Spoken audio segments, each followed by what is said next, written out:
Hey, so thank you so much for coming today. We wanted to give you a video to show you how to use videos. Isn't that clever of us? Why are we doing this? Well, a lot of your kids don't like what you do in front of the class. I know you're shocked. And then you also have kids that are just tuning out all the time. They're already on their phones. They're distracted. They're not getting what you say all of the time. So here's some easy ways to get you started because it can be very overwhelming at first. I have to show you Screencastomatic. It is my all-time favorite. I tried a bunch of different mediums for this, but this is the best. You'll just go to Screencastomatic on a search engine, and right now I'm showing you what I did from my school laptop just sitting in the classroom the other day. So click on Screencastomatic, and if you already have an account, of course you know how to log in, but if not, you could either sign up or go ahead and just hit start recording just to get the download going. So it takes no time at all. Look at that. It says download the launcher, so you'll click on download launcher. It'll prompt you to run it or to save it in the bottom corner. And I'm doing this in real time, guys, so you can see how fast it is. Now, this is going to start a download. I think this took about 30 to 45 seconds, and then it finished up, and all of a sudden, boom, there's my recorder. So it's already ready to go. Down there, you can see the screen. It's sort of that dotted rectangle is how big your screen is, but you can change your screen size. The record button's down there. You can check your audio. That green bar is so that you can see it, can see my voice, and it can hear things.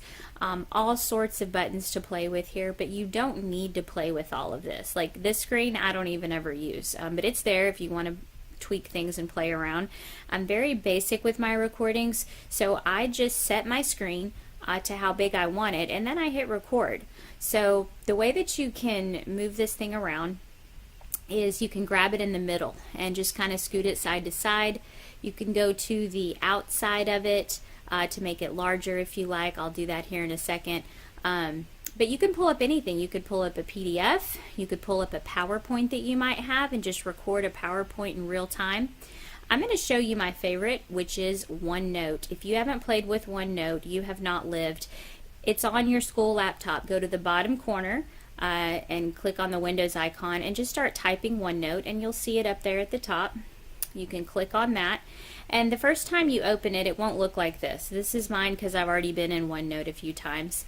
By the way, we keep our entire geometry notebook in OneNote, like all of our plans, all of our videos, everything. It's a good way to keep organized.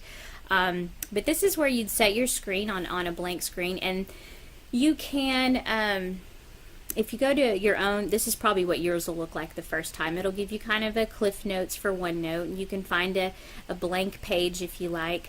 I like the blank page because we have a touch screen now at school, right? And what is that good for? Well, you can draw on it, by God. So you could get one of those baby styluses, super cheap, not even expensive, just a little stylus. You could set your screen for how big you want it, and once you have your stylus, you just click on the top. You see these little drop downs. You can go to draw, and once you're there, you pick your color, your pen, your highlighter, eraser, all that good stuff. It's amazing. And then there we go. We're going to start writing. And it's going to be a little bit of a learning curve at first, right? Because you don't know how good or bad it is. And I just hit record. There it is, 3, 2, 1, go. And so right now it would be recording my voice with my pen, live screen, live time, and the kids will see only what's inside of that box. So just play around with this and get used to it. This is the school laptop. This is why we got them. Just doing a little math here. You'll get better at it, I promise. And I'm sitting at a weird angle, so it's kind of hard to write. Oh, and see, when you mess up, just go on up to the top. There's an eraser somewhere up there. There it is. And you can choose your eraser, and you can erase and make it what you want. You could type in there as well. And you can import documents. That's probably my favorite part. I will suck a current document in there, like a kid's homework or a test review, and I will do the test review inside of OneNote, and they can see me doing it. And I'll post that so that it cuts down on some of the tutorials in class and they can see it at home. Now, YouTube or EdPuzzle, these are ways to publish your video for students to watch. YouTube is an obvious one. Kids know how to get to it. They can use their phones. I'm going to tell you about EdPuzzle, though. So one of the platforms you might want to use to let the kids watch your videos besides just YouTube is something called EdPuzzle, which I am only recently become familiar with, but I am loving it. EdPuzzle.com. This site is a way for you to be able to see your students and how much they actually do achieve. I will have to log on. I just wanted to show you the website. So you're just going to log on with your email. You could create an account. It's of course free, and it took me about 2 minutes to set up an account. But once you're in there, you create your classes. Once again, took me just a couple minutes. You created classes over to the side, and you can assign them stuff, right? So I've already assigned a video for the kids, and I added questions into it, and I can go and see, like for my, I'll just go to my geometry class, I can go look at the progress, okay? And I get to see exactly who did it and who did not do it.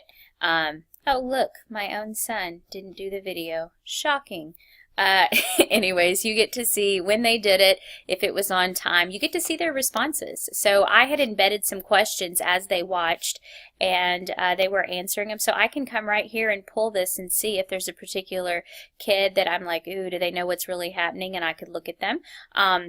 And you can also, you know, have it graded as well. I'm not using that feature because I don't use it for grades. I'm sure there's plenty of people that do. I just want to see, are they paying attention? Are they watching it? And I just like the quick glance of who's done it, and I can check them off in my binder. This does not let them skip ahead. You're probably noticing if any of you tried to skip ahead on this video, it times you and it won't let you go ahead.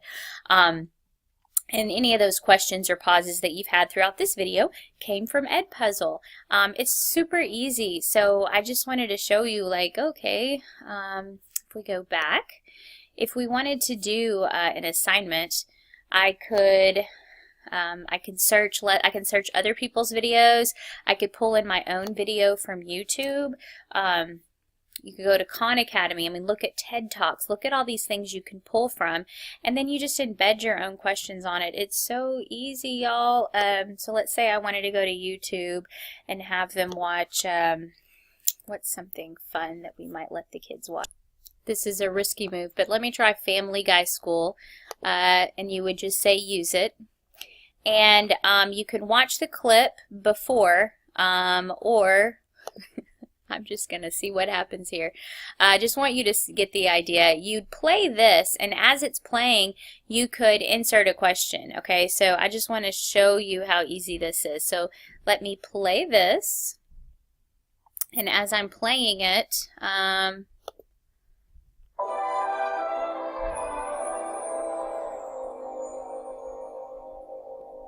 well, hello, you two. How's your little experiment going? Horrible! 3 girls I don't care about made me cry in the bathroom.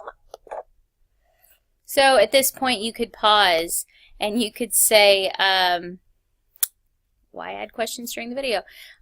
You would say, like, right here, add a question. I just click on this. After I hit pause, I'd be like, why do you think, what's her name, Lois? Now I gotta be able to spell Lois. Oh God. She is crying. Okay. And then you would just save that, and boom, there's a question. And then you'd keep going. You could put your answer there if you want to edit, or you could throw it away. I'm just gonna hit continue right here, because I'm not going to have a real answer. And then you could go back and keep going to your video. Hey, you guys, I bet you Lois Griffin doesn't make the track team, which is an important thing in high school right now. Yeah, anyone is running track at our high school right now. Yeah, and I bet she also doesn't live on the south side of town, which is suddenly important. And then you could be like really risky as a teacher and put something like, what girls in your class act this way, right? And then you might not have a job the next day. But you get the idea. This is how this works. You can embed whatever you want, and you could do voiceovers. I haven't played with that yet because I do all my notes from my computer because I think the voice sounds just fine for my computer. But anyways, EdPuzzle, cool thing to do. Hope you guys play with it and enjoy it as much as I do. Super easy for people to join, as you saw, and to create classes. So, yay. So those are the only things that I use to do all of my video stuff with, and it's a good way to start. It's hopefully not too overwhelming. We're going to let you guys try here in a little bit to create something, and we're even going to show you how to use a Promethean board if you prefer that method. But thanks so much, and we hope you got something out of it.